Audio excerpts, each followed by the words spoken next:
bienvenue dans ce premier épisode des rendez-vous particuliers. C'est un format que j'avais envie de faire depuis longtemps, où j'ai envie de mettre en avant différents profils autour du vin. Ça peut être dans les métiers de bouche, ça peut être dans le bien-être, ça va être très large, voilà. Pour ce premier épisode, je vous ai ramené quelqu'un que je connais depuis très longtemps et on se retrouve au golfe de Cholet.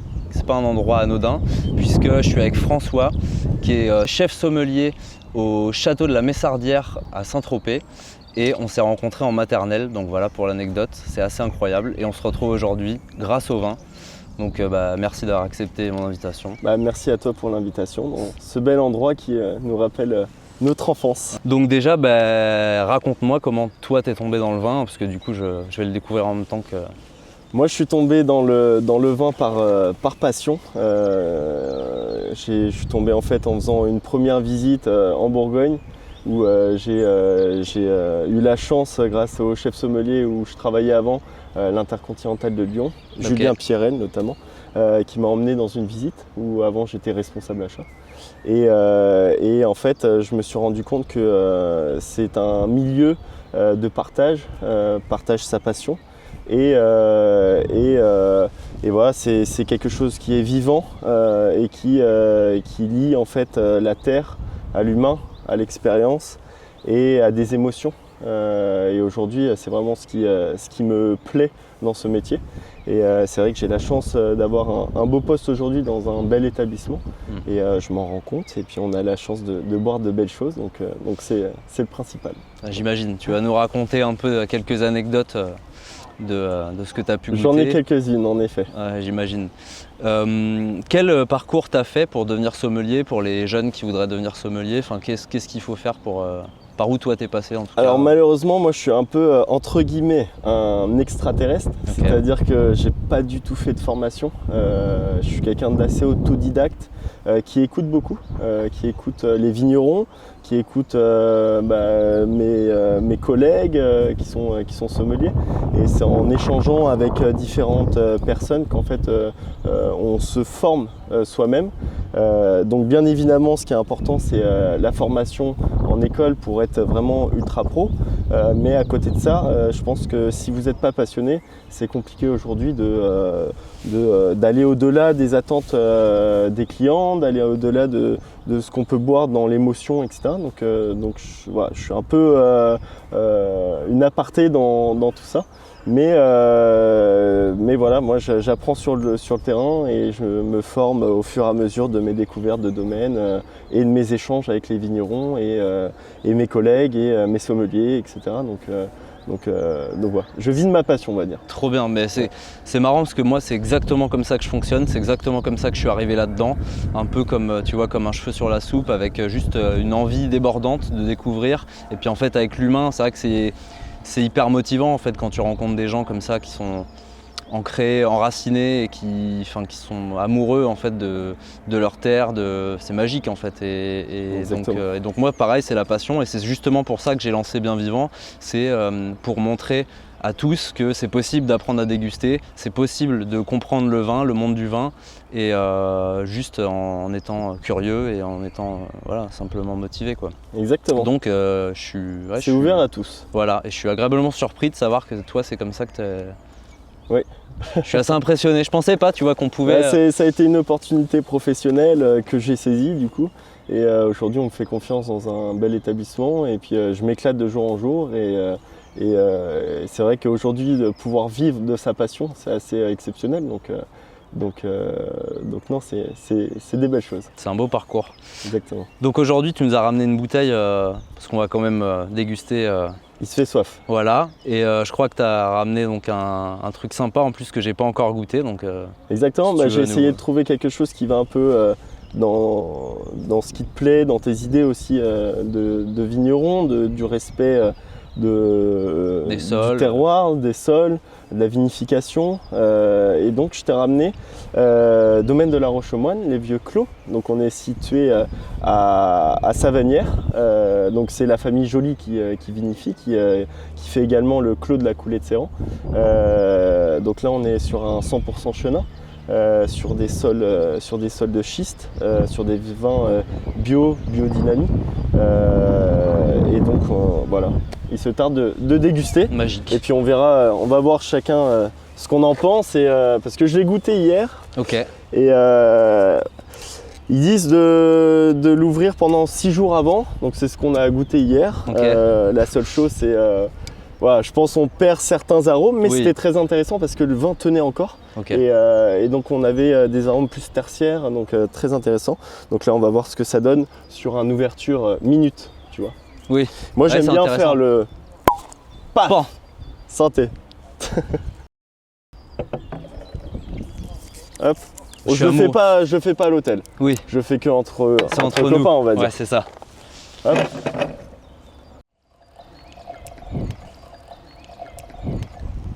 Merci. Plaisir.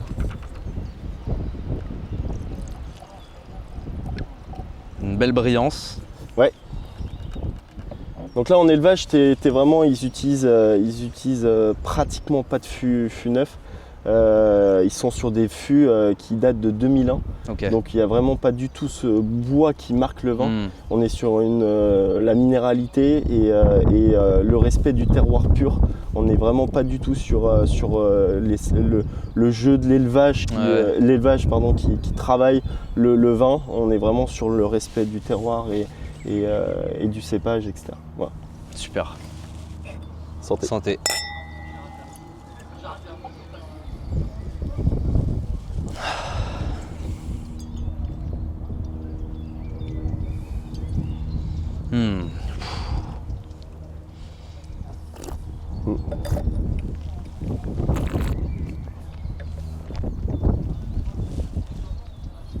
C'est vrai que j'ai eu la chance de goûter plein de régions différentes du monde, etc.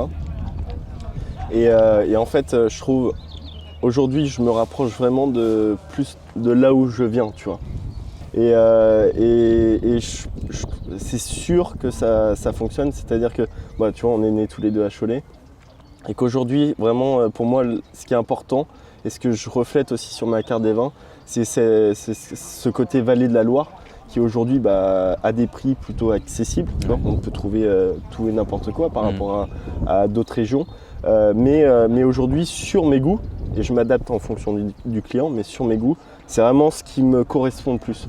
En termes d'aromatique, d'expérience gustative, c'est vraiment ce qui me plaît aujourd'hui à boire. On a une richesse de terroir assez exceptionnelle. Hier, j'étais chez Jérôme Bretodeau, qui a en fait initié justement de planter des pinots noirs et des merlots dans le muscadet, qui est assez exceptionnel. Ah oui. Et aujourd'hui, je pense, et je jouerai le jeu en tout cas, de mettre à l'aveugle sa cuvée Statera ou sa cuvée Ornaté face à des choses qui peuvent se comparer bien évidemment, comme un pinot noir de Bourgogne ou un merlot de Bordeaux.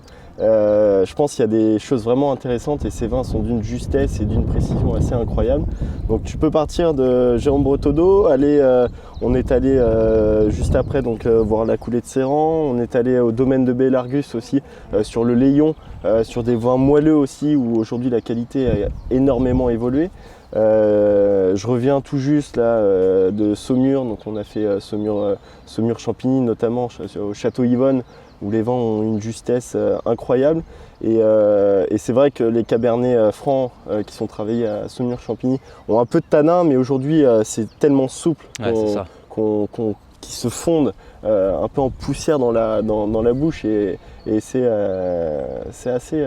Il y a plein de choses à découvrir. Et on a une région assez incroyable sur ça. C'est vraiment bon ça. C'est bon. C'est excellent. Sacrée longueur et puis t'as vu, une belle longueur en fait. Ce que Pierre Auvernois disait, ce qui compte, c'est pas la longueur, c'est la qualité de la longueur. Comment elle évolue, comment le vin finalement il s'exprime. C'est tout un parcours en fait, une trame en fait. c'est la Caudalie. Voilà. La Caudalie qui permet justement de t'apporter le vin sur un moment, mais qui peut être ultra long, précis, tu vois, et évolutif aussi. C'est ça. Évolutif. Il y a un développement en fait, quoi. Exactement. Parce que tu peux avoir une première émotion au début et te dire oh, ça revient. Et c'est ça qui est incroyable dans le C'est vin. ça qui est magique. C'est Et qui ça, est c'est des incroyable. grands vins. Exactement. C'est un grand vigneron, c'est un grand terroir, c'est un grand vin, c'est un ensemble. Et là, comme tu dis, en fait, il y a une vraie. On sent en fait l'élevage bois, mais qui est vraiment en finesse parce que on retrouve des notes de vanille un peu sur la fin, sur la finale, mais qui sont vraiment fines, quoi. C'est discret. C'est pas. Moi, je suis pas fan des élevages bois quand c'est trop, c'est grossier. C'est vrai que là, c'est assez impressionnant. Tu parlais justement de vin nature ou autre. Oui. Il faut savoir aussi que Nicolas Joly est une des références sur les vins de la biodynamie. Bien sûr. Et aujourd'hui, il prône cela. Il respecte via les générations, parce qu'aujourd'hui, c'est une affaire familiale. Donc, c'est la fille, le fils qui reprennent le domaine, tout en ayant toujours Nicolas Joly dans la vinification, etc. En directeur artistique, on va dire. Exactement. Et c'est vrai qu'aujourd'hui, ils se rendent compte que le climat change, le réchauffement climatique. Et c'est vrai qu'ils me disaient, ils ont eu 3 années de suite, en fait, ils ont arraché des vignes presque centenaires en bas de coteaux. Et en fait, ça a gelé pendant 3 ans. Donc pendant 3 ans, ce qu'on appelle les embryons de vignes, en fait, ont gelé. Donc ils ont replanté. En fait, tu te dis, bah mince, pendant 3 ans, tu re-arraches ce que tu as fait, sachant qu'il faut faire aussi un peu de jachère. Donc en fait, c'est sur un projet de 10 ans où tu te dis qu'en fait, cette parcelle-là ne fera pas de vin. Donc tu as une jachère, je crois qu'ils font 50 jachères, 4 ans ou 50 jachères.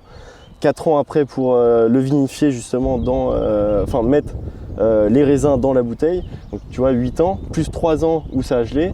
Donc tu es sur un projet sur 10 ans. Et c'est vrai que dans un vignoble ils font à peu près 38 à 40 000 bouteilles par an, ce qui est pas grand chose. Ah bah oui. Donc, et puis c'est de la haute couture, hein, c'est cousu main, c'est vraiment c'est le respect de la nature. Donc t'es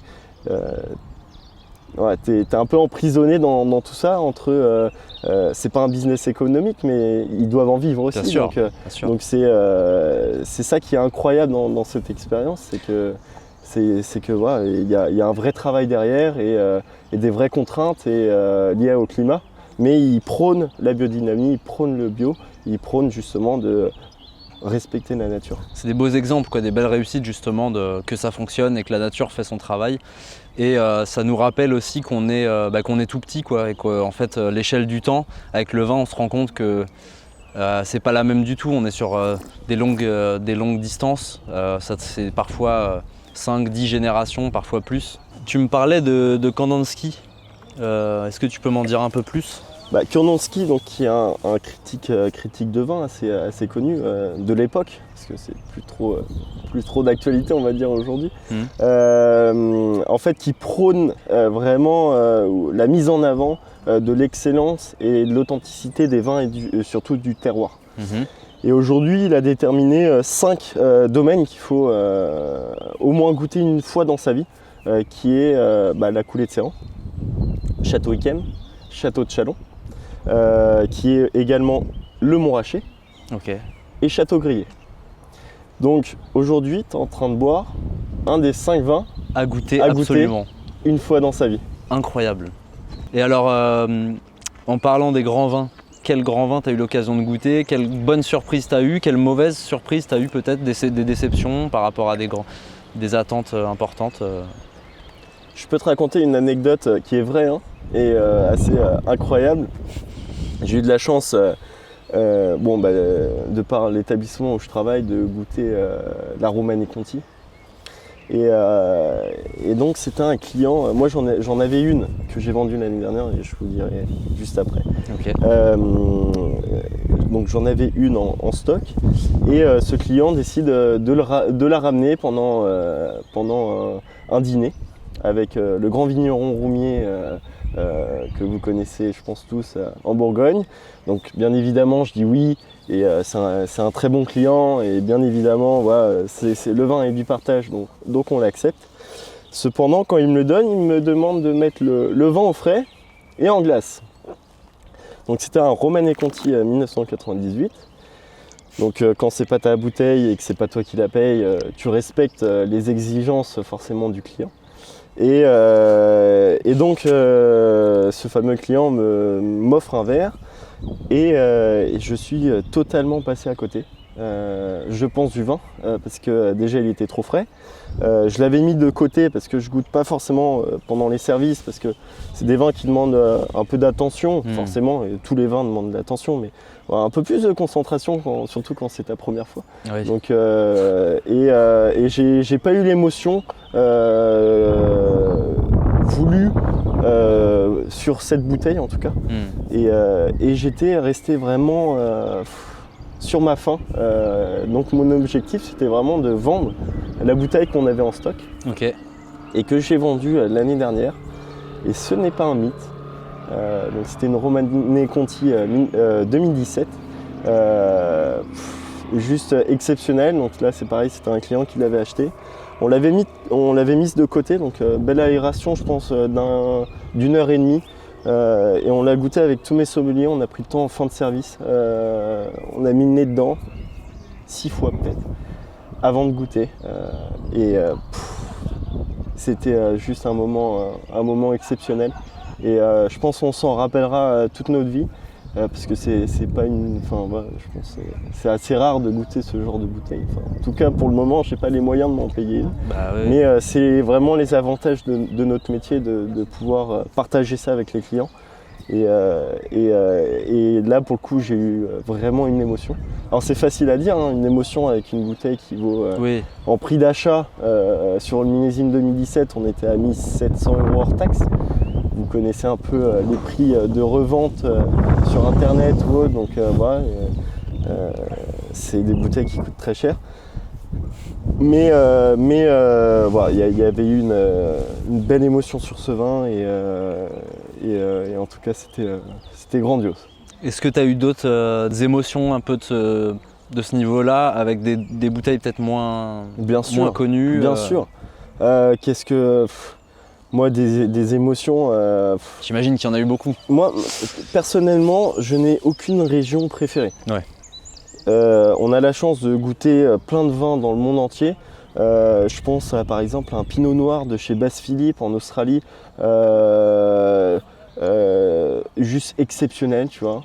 Magnifique. Je pense à Château Yvonne. J'y étais il n'y a même pas 2 heures sur ces blancs.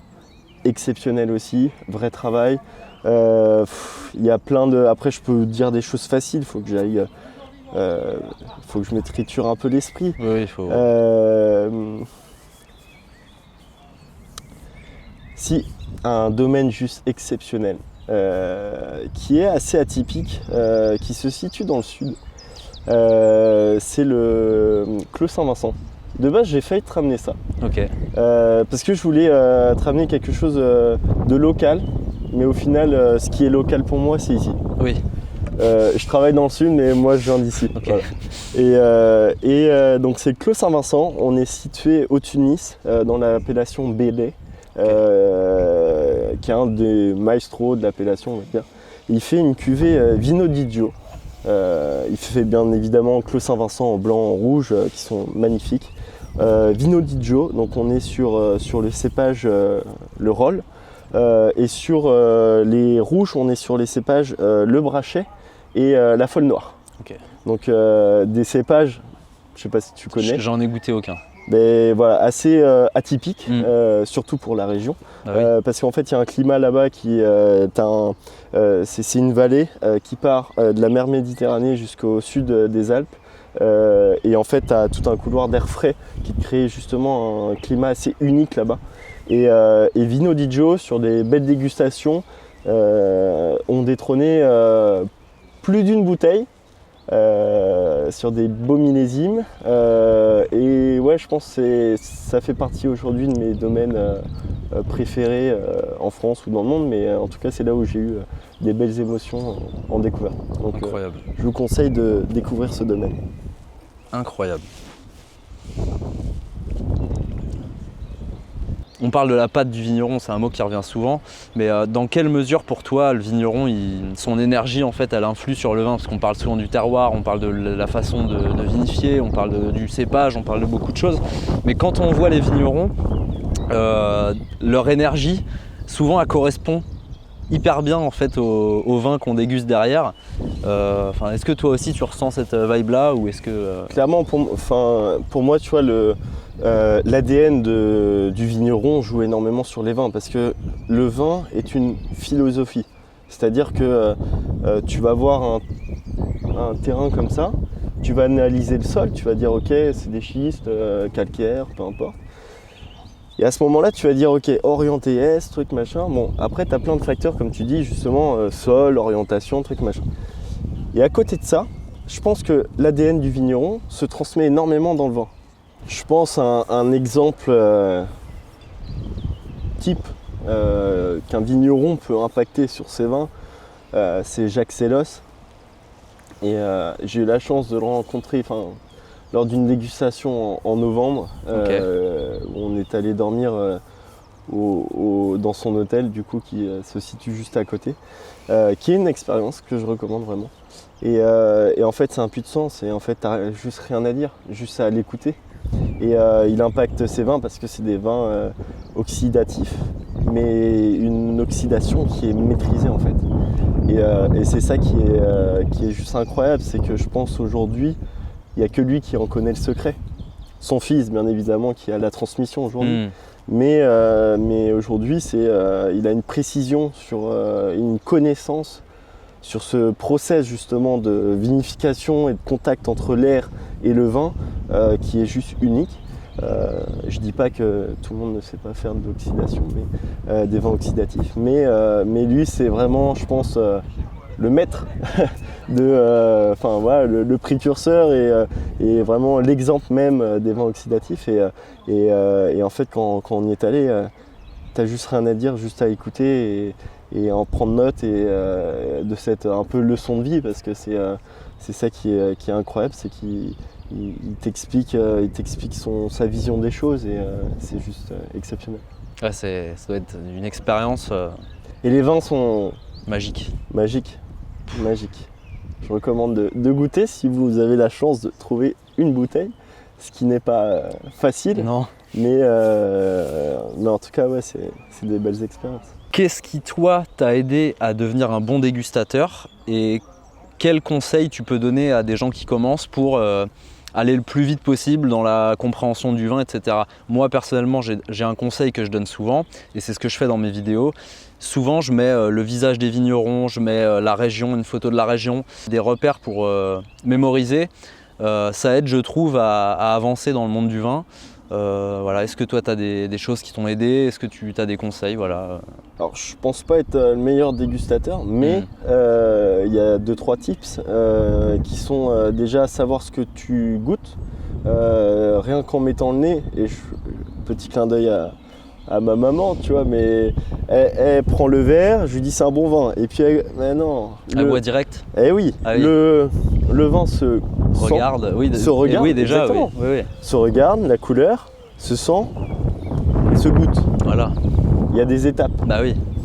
Et après, comme on en parlait, tu vois, le fait de savoir quel est le terroir, le vigneron, le cépage. Déjà, tu as des marqueurs. Un chenin n'est pas un chenin parce que tu as différents types d'élevage et de sol, etc. Mais voilà, tu as des indications dans les cépages et des notes qui te permettent de te localiser. C'est vrai que quand tu bois une bouteille, pardon, je te coupe, mais il faut tout de suite enregistrer qu'est-ce que je bois aujourd'hui. Si Exactement. Tu bois et que tu passes à la prochaine bouteille, c'est sûr que bon, tu vas pas avancer, quoi. Exactement, mais c'est un travail et ça prend du temps. Et comme je te disais juste avant, j'ai pas de formation et le temps, il se prend et puis c'est de la formation et puis il faut goûter et voilà. Et je pense qu'aujourd'hui, il faut respecter ces étapes et après, la dégustation à l'aveugle reste quand même quelque chose qui est intéressant parce que te tromper, c'est ce qu'il y a de mieux. Bah oui.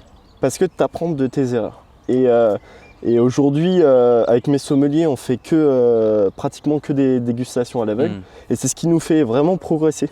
Parce que t'es pas influencé par quoi que ce soit. T'es pas influencé par une étiquette, t'es pas influencé par une couleur. Parce que moi, je peux te faire déguster des rosés, tu vas me dire, ouais, c'est un vin blanc. Bah oui. Et non. Bah oui. Et c'est ça qui est incroyable, parce que du coup, tu as perdu totalement tes sens. Et en fait, c'est ce qui te fait évoluer au fur et à mesure. Et après, moi, j'aime bien titiller. Et du coup, quand tu es vraiment méchant avec les gens, tu les fais voyager à l'autre bout du monde. Où tu te dis, allez hop, tu t'es trompé. Ça, c'est marrant. Mais c'est ce qu'on fait un peu avec les clients, et puis on s'amuse. Mais déjà de commencer, tu vois, sur sa région, de goûter et en fait aller en crescendo. Crescendo. Ouais, c'est ça. Tu vois, tu goûtes le vigneron voisin et après tu pars, là on est à Cholet, tu pars vers Nantes, Angers, Saumur, hop. Et après tu pars un peu plus loin dans la Loire, vers Sancerre. Puis après tu vas en Bourgogne, Bordeaux.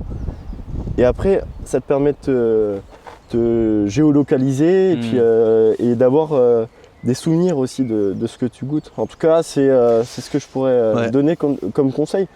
Mais après, chacun a un nez et un palais différent. Moi, je n'ai pas forcément le meilleur nez, et loin de là. Oui. Mais ça se travaille, et comme tout. C'est sûr.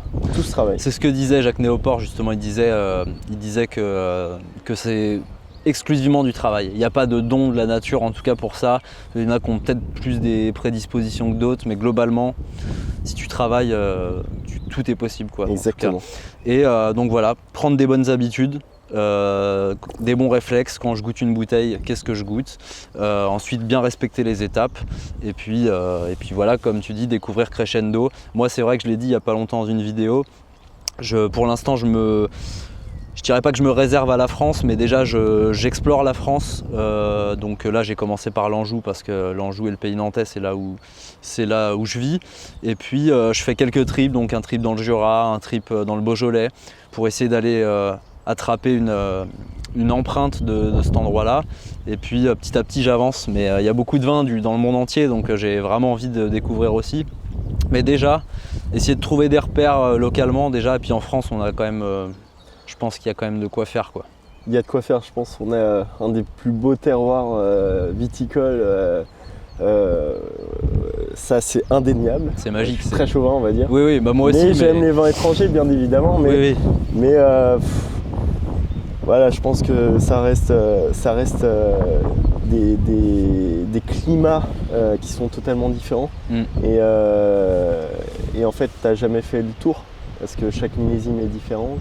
Il y a toujours des cuvées qui sortent des nouvelles cuvées, et forcément, tu vois, t'as juste une expression du terroir de la France infinie, et c'est ça qu'on aime. Et il faut goûter d'autres choses, bien évidemment, d'autres pays pour sa culture. Mais nous, on n'est pas mal lotis, en effet. Franchement, on se régale. Oh là là, trop content de goûter Nicolas Joly. J'ai vu pas mal d'interventions de lui sur YouTube, et c'est vrai que c'est une sacrée personnalité qui a une quantité de savoir lui aussi, et une expérience évidemment. Et ça évolue. Hein. C'est énorme. On peut manger avec aussi. Hein. Bien sûr. Il y a des accords sublimes à faire, je pense, dessus. Ah, il y a moyen. Principalement, je pense, du poisson sur des crues d'eau. Crues d'eau pas forcément trop relevées, tu vois. Moi, j'adore cette cuvée, et je la proposais au verre, là où je travaille. Et je suis principalement, moi, sur le restaurant japonais Matsuhisa, qui est en fait une cuisine du chef Nobu Matsuhisa.